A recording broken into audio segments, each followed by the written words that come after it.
අයිබෝන්. ඉතින් ඔයත් ඔයාගේ අතීතයේ හින්දා ගොඩක් විඳවන කෙනෙක්ද? එහෙම නැත්නම් ඔයාගේ අනාගතයේ හින්දා ගොඩක් බය වෙන කෙනෙක්ද? ඉතින් අද අපි කතා කරමු කොහොමද මේක අපි අඩු කරගන්නේ කියලා. අපි අතීතය අනාගතය කියලා බෙදුවට ඇත්තටම ඔයා විඳවන්නේ ඔයාගේ මනසේ මැවෙන සිතුවිලි තොගයකට රැවටිලා අහුවෙලා. අතීතය කියලා කියන්නේ මේ මොහොතේ ඔයාගේ මනසේ මැවෙන මතක ගොඩක්. අනාගතය කියලා කියන්නේ මේ මොහොතේ ඔයාගේ මනසේ මැවෙන පරිකල්පනයක්.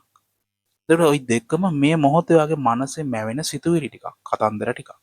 මෙන්න මේ කතන්දර වලට අහු වෙලා අතරමං වෙලා තමයි අපි විඳවන්නේ.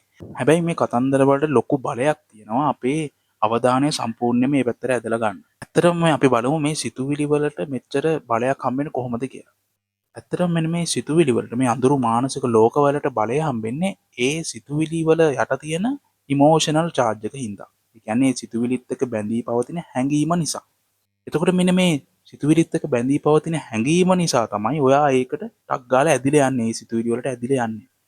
ඒතර අතීතය ගැන ඔයාට ලොකු ට්‍රෝමාස් තියෙනම්, රිලේෂන්ෂිප් ට්‍රෝමා, චයිල්ඩ්හුඩ් ට්‍රෝමා තියෙනම්, ඒ ට්‍රෝමාස් ටික, ඒ හැඟීම් ටික ඔයාගේ යටිහිත තුල තැම්පත් වෙලා තියෙනවා. එතකොට ජීවිතේ සමහර සිද්ධිත් එක්ක මෙන්න මේ හැඟීම් ඇවිස්සලා උඩට එනවා. මේ හැඟීම් වලින් තමයි අර සිතුවිලි ජනිත කරන්නේ. අර අඳුරු සිතුවිලි ජනිත කරන්නේ. අතීතය ගැන දුක් වේදනාවන්, අනාගතය ගැන බය, මේ සිතුවිලි ජනිත කරන්නේ ඒකත් එක්ක බැඳිලා තියෙන අර ඉමෝෂනල් චාර්ජ් එක. ඒ හැඟීම. ඉතින් මම ඔයාලට කියලා දෙන්නම් කොහොමද මේ යටිහිතේ හිර වෙලා තියෙන හැඟීම් නිදහස් කරන්න කියලා. මේ යටිහිතේ හිර වෙලා තියෙන හැඟීම් නිදහස් කරනකොට අන්නර සිතුවිලි එන ප්‍රමාණය අඩු වෙනවා. ඒ සිතුවිලි වලට තියෙන බලය, ඔයාගේ අවධානය ඇදලා ගන්න තියෙන බලය අඩු වෙනවා. දැන් සිතුවිලි සහ හැඟීම් කියන දෙක අපි ඉස්සෙල්ලා වෙන් කර ගන්න ඕන. මොකද සිතුවිල්ලක් කියලා කියන්නේ අපි හිතන කෑල්ල. අපි කල්පනා කරන කෑල්ල. අර මුණාරය මට මෙහෙම කිව්වා, අම්මා මට මෙහෙම කිව්වා, තාත්තා මට මෙහෙම කිව්වා, මගේ යාළුවා මට මෙහෙම කිව්වා, අරය මාව දාලා ගියා. මෙන්න දැන් අපේ ස්ටෝරි එකක් තියෙනවනේ, කතාවක්. ඔක තමයි සිතුවිලි කියලා කියන්නේ. හැඟීම කියලා කියන්නේ ඒකත් එක්ක අපිට දැනෙන දේ. දුක් වේදනාව, බය, ඊර්ෂ්‍යාව, තරහ, වර්ධකාරී හැඟීම, ලැජ්ජාව අපිට දැනෙන දේ. ඔන්න ඕක තමයි වෙනස. ඊළඟට බලමු කොහොමද මේ හැඟීම් අපි දිය කරලා දාන්නේ, කොහොමද මේ හැඟීම් අපි නිදහස් කරන්නේ කියලා අපේ යටිහිතේ. දැන් හිතන්න මොකක් හරි එකක් නිසා ඔයාගේ ඇතුලෙන් දුක් වේදනාවක් හට ගන්නවා. අතීතය ගැන දුකක්. අවුරුදු 5කට කලින් වෙච්ච දෙයක්. හරිද? දැන් මොකද කරන්නේ? අපේ මනස ඒකත් එක්ක කතන්දර 100 ගාණක් හදනවා. අර මොනා මෙහෙම වුණා, අරය මට මෙහෙම කිව්වා, මම මෙහෙම කිව්වා, අපරාධ මම මෙහෙම කිව්වේ. කතන්දර 100 ගාණක් හදනවා. දැන් ඔයාගේ අවධානය දීගෙන ඉන්න මෙන්න මේ කතාවට, මේ සිතීමට. ඔයාගේ අවධානය සිතීමට දීගෙන ඉන්නකොට, මේ කතාවට දීගෙන ඉන්නකොට මේ කතාවල් වැඩි වෙනවා. කතාවල් හැදෙන ප්‍රමාණය වැඩි වෙනවා. මේ සිතුවිලි ජනනය වෙන ප්‍රමාණය වැඩි වෙනවා. පළවෙනි පියවර තේරුම් ගන්න, මම දැන් ට්‍රිගර් වෙලා. මගේ ඇතුලේ දුක් වේදනාවක් ඇවිස්සලා. ඔන්න අපි දැනුවත් වෙනවා. දෙවනි දේ වාගේ අවධානය වෙනස් කරනවා ඔයාගේ ශරීරයට. මේ මොහොතට. ඔයාගේ ඇතුළ ගොඩාක් කලබල වෙනකොට, දුක් වේදනාවක් හරි බයක් හරි ඇවිල්ලා දෙනකොට මේ වෙලාවට වාගේ අවධානය ගේන්න. මේ වෙලාවේ ශරීරයේ තියෙන ඉරියව්වට. මේ වෙලාවේ ඇහෙන දෙයකට, මේ වෙලාවේ පේන දෙයකට, ශරීරයට දැනෙන දෙයකට. අන්න එතකොට ඔයා කාම් ඩවුන් වෙනවා. එහෙම නැත්නම් ඔයාලට පුළුවන් මෙන්න මේ සරල හුස්ම ගැනීමේ අභ්‍යාසය කරන්න. මෙතනදි කරන්න අපි නහයෙන් හුස්ම දෙකක් උඩට ගන්නවා, හිමීට කටින් පිට ගන්නවා. මෙන්න මේ වගේ.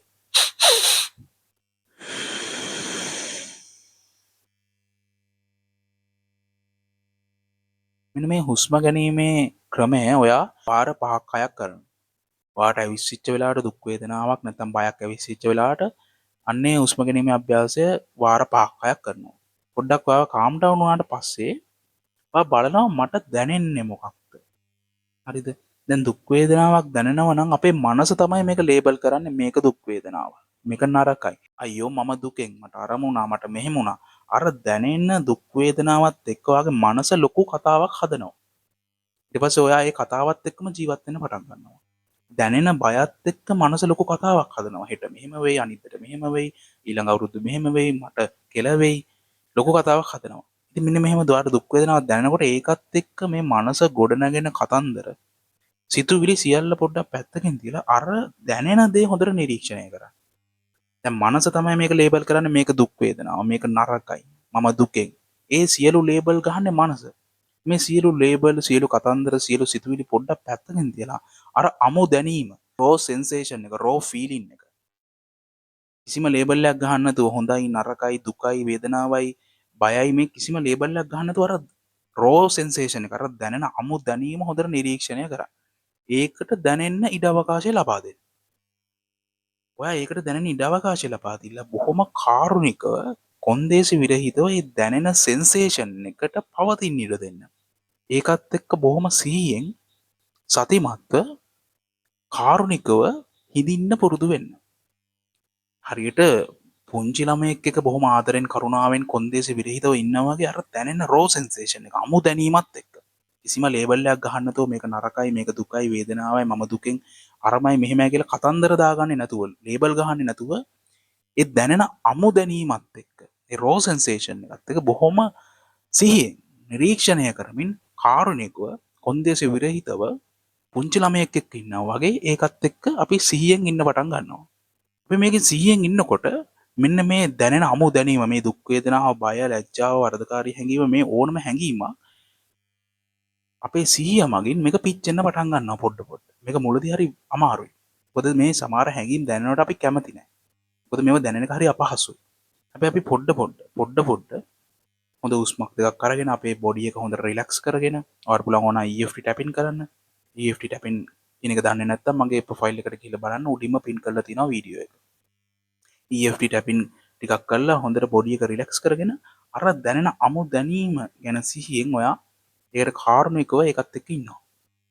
පුංචි ළමයෙක් එක්ක ඉන්නා වගේ. එතකොට මේක දිය වෙන්න පටන් ගන්නවා. මේ හිර වෙලා තියෙන හැඟීම් නිදහස් වෙන්න පටන් ගන්නවා. දුක් වේදනාව, බය, සැකය, ඉරිසියාව, වෛරය, ලැජ්ජාව, වරදකාරී හැඟීම, තරහ මේ සියලු හැඟීම් එක්වා සිහියෙන් සතිමත්ව හිඳින්න පුරුදු වෙනකොට මේ වගේ පැනලා යන්නේ නැතුව මේව මග හරින්නේ නැතුව මේවත් එක රණ්ඩු වෙන්නේ නැතුව ඔයා බොහොම සිහියෙන් ආදරෙන් කරුණාවෙන් මේ හැඟීම් නිරීක්ෂණය කරමින් මේ අමු හැඟීම මේ අමු දැනීම නිරීක්ෂණය කරමින් ඉන්නකොට මේක දිය වෙන්න පටන් ගන්නවා. දැන් හිත තමයි ලේබල් කරනවා වගේ මනස තමයි ලේබල් කරන්නේ මේක දුක මේක වේදනාව මේක බය මේක ඉරිසියාව මේ ලේබල් සේරම පැත්තකින් තියන්න. එතකොට මොකද තියෙන්නේ? එතකොට තියෙන අමු දැනීමක් දැනෙන ස්වභාවයක් දැනෙන හැඟීම පමණයි. හිත තමයි ලේබල් කරන්නේ මම දුකෙන් මට අරම වුණා මට මෙහෙම වුණා අරයා මට මෙහෙම කිව්වා මෙයා මට මෙහෙම කිව්වා අපරාධ මම මේක කරේ කියලා හිත තමයි ලොකු කතාවක් හදන්නේ මේ දැනෙන දැනීමත් එක්ක. මේ හිතේ කතාවට දෙන අවධානය අඩු කරනවා. සියලු කතන්දර පැත්තකින් දිනවා බොහොම සිහියෙන් මේ මොහොතත් එක්ක බොහොම සිහියෙන් වගේ ශරීරයත් එක්ක බොහොම සිහියෙන් මේ දැනෙන හැඟීමත් එක්ක මේ අමු දැනීමත් එක්ක ඔයා ඉන්න පුරුදු වෙනවා හිඳින්න පුරුදු වෙනවා. අන්න එතකොට මේක දිය වෙන්න ගන්නවා පොඩ.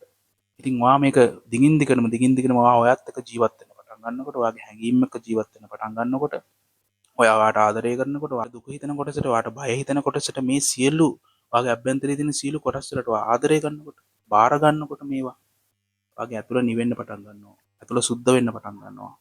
ඉතින් ඒ වගේම මම වීඩියෝ පාඨමාලාවක් නිර්මාණය කරලා තිනවා. මේ පාඨමාලාවෙන් ඔයාට ඉගෙන ගන්න පුළුවන් කොහොමද ඔයාගේ past traumas, relationship traumas heal කරගෙන ඔයාගේ ජීවිතය ලස්සනට මැනිෆෙස්ට් කරගන්නේ කියලා. ඉතින් මේ වීඩියෝ පාඨමාලාවට සම්බන්ධ වෙන්න කැමති නම් මගේ ප්‍රොෆයිල් එකට යන්න. ඒක ඉහළින්ම තියෙන ලින්ක් එකක්. ඒක ක්ලික් කරන්න.